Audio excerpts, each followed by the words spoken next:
Hey, Rylan here at the Vic Shop. We are going to do fork oil and a cross country today. The fork oil is routine maintenance on a cross country. When we talk about scheduled maintenance, it's oil changes as needed, brakes and tires as needed, and then fork oil every 20,000 miles and a fuel filter every 30. The nice thing about this bike is that the forks aren't leaking. So this is going to be strictly an oil change. It's just like your engine. You know, the engine needs the oil changed every so often. The oil wears out. You want to protect the moving parts. Also, this engine is not leaking. There are several seals on this engine that are not leaking. So I just changed the engine oil and I don't replace any seals because they're not leaking. Same with the forks. We replace the fork oil, but if they're not leaking, there's no reason to replace a not leaking seal. So this is strictly a menu item, routine maintenance type of thing.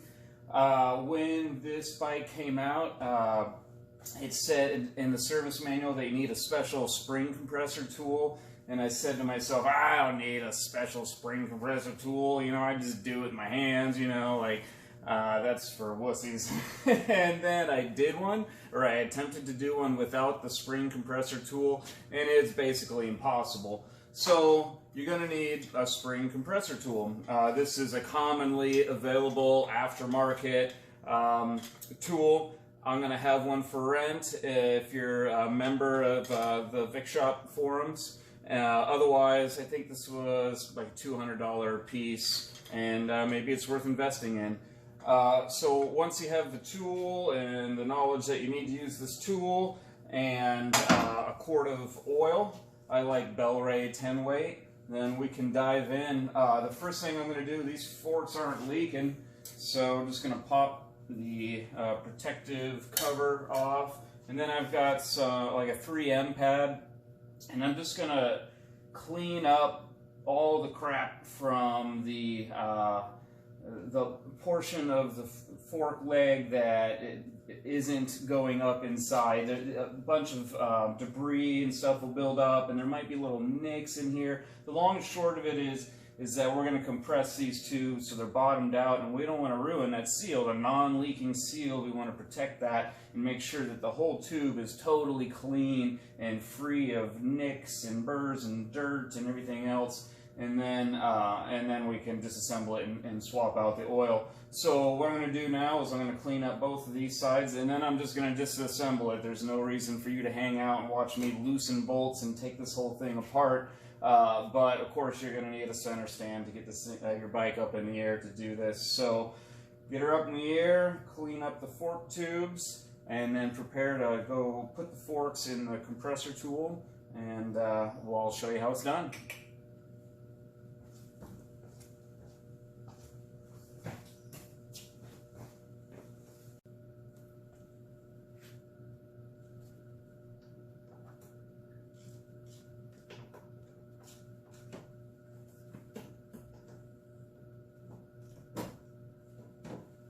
Alright, so I recommend just doing one at a time. Once you got all the things apart, slip out one fork. Let's bring this over to the bench where you got the compressor, and I'll show you just how easy this can be.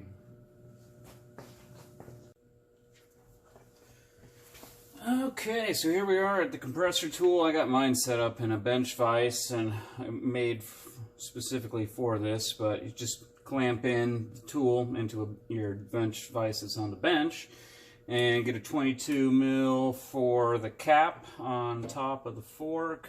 I got a 3/4 here to drive it.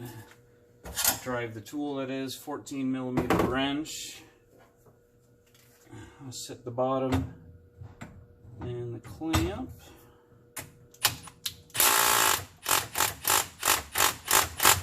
Zap that off.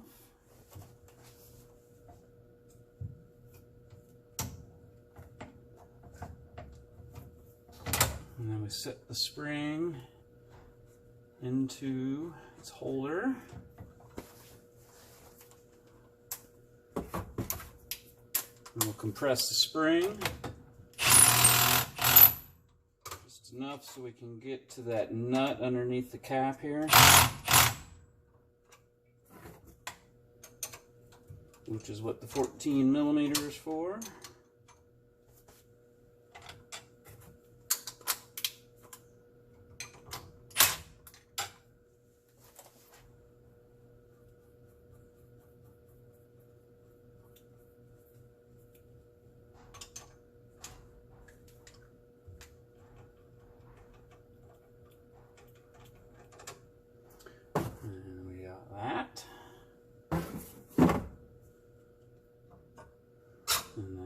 This little spacer, we'll just leave that there.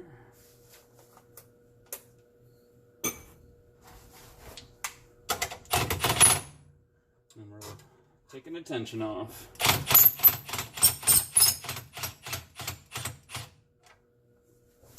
And then we'll bring this to the bench where we can drain the oil.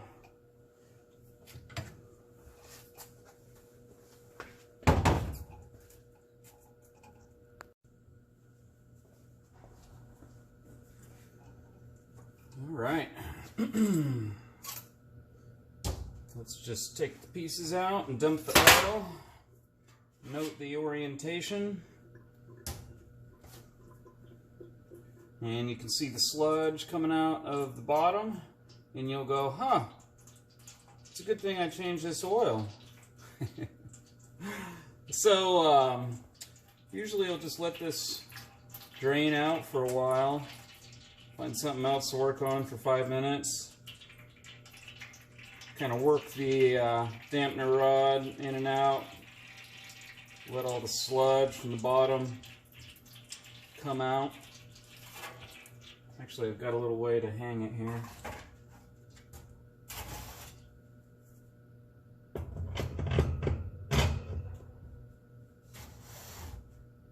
Yeah. Good time to take some rags and wipe everything down and get prepared to refill it, because once it's done draining, then we'll just put the oil back in. I forgot to mention the oil level tool. I have a professional one here, but before I had a professional one, I just use a little ruler, one of those little metal rulers you can get your local parts store for like 10 bucks or whatever, and then just kind of dip it in to see the level. I don't know how other people are doing their YouTube videos on fork oil, but this is the correct way, is to remove the components, let it all drain out, and then refill it with the correct oil, measure the level, just like it lists in the book. I know a lot of people don't want to go to that effort, and they just want to dump it out and refill it, and you know, I got 20 cc's out, I'm going to put 20 cc's in. That's just not the right way to do it. This is the correct way of doing it, and that's the way I'm going to have you do it.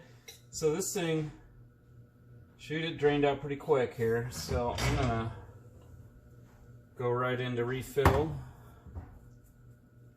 And just like in the service manual, the interesting thing is that the oil level is 106 millimeters, which is super easy to remember, as the engine is 106 cubic inches. So 106, 106 kind of goes hand in hand. So I'm setting this up for 106 millimeter depth. I just know that the book calls for these springs to be popped out, and so we can put the correct amount of oil in. It's usually about a half a quart, give or take, so it's probably fair to just buy 1 quart, but you might get 2, and it would end up taking like 1.1 quarts or something stupid like that. But it's a non-issue for me because I keep a gallon or 3 on hand at all times. So now I'm kind of working the air out. You can hear it percolating down as the oil kind of goes into all the passages and works its way into the dampener area. And we'll just let this percolate for a little bit.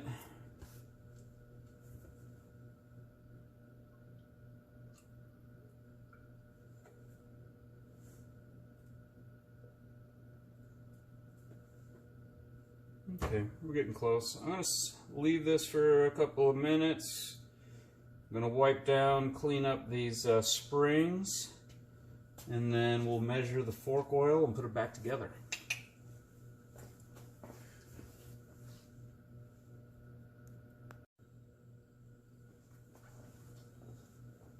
Okay, so the fork has had some time to percolate down, the oil's had some time to percolate down. I got 106 millimeter depth on my little depth tool. And it sounds like it needs a little bit more.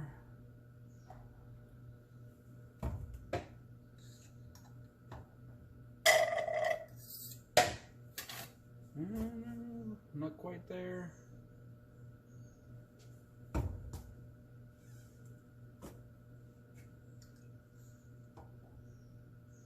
There it is.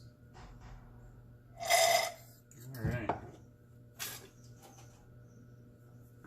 And then we just put the springs back in the same way we took them apart. Don't forget the little plastic piece. And that's why we only take one side apart at a time in case you forget something and you need to go back to the other one for reference.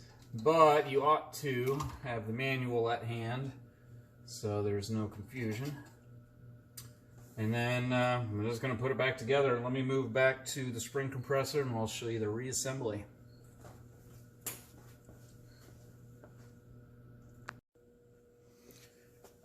Alright, back to the spring compressor. So when I started filming this, I lied a little bit. And there is another tool that you're going to need. I just totally forgot about it.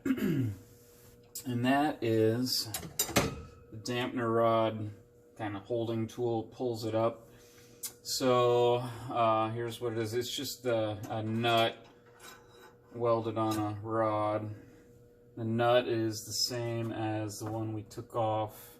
Oh well, I guess we didn't take it off. It's on the dampening rod there.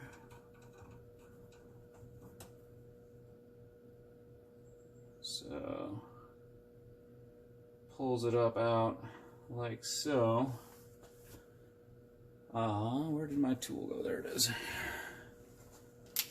So in the past, I think what I had done is kind of worked it up with a pair of needle nose and held it in place with a little needle nose like that, and I guess that would suffice, but I should probably include this tool with the rental on a compressor, so you can do this step, which would be recompress the spring.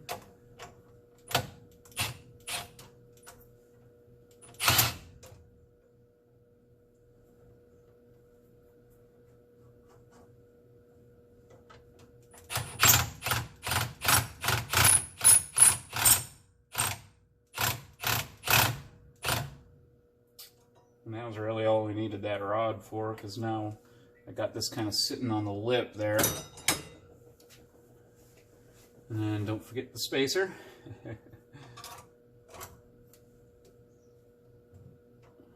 And looks like go a little further.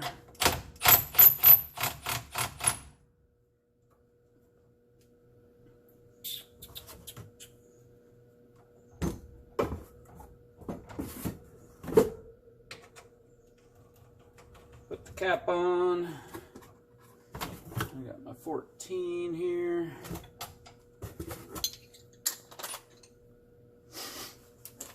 What I should have done is put these pins in one coil farther up, so I had a little more room to work here. But I'm making it work.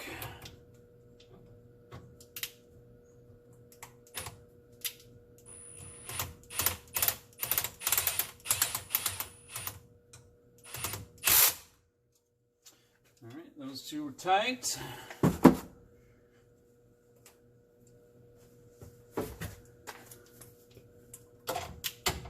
And we'll take the tension off, keep everything all lined up, and that is it.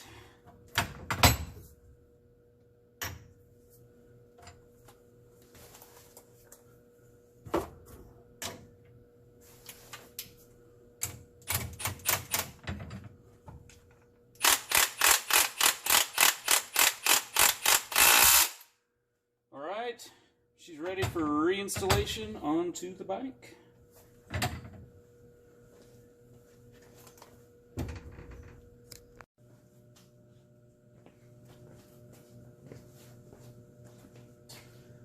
Well, just like that, we're done with one fork. That only really took a few minutes with the right tool. So I'll stick this one back in.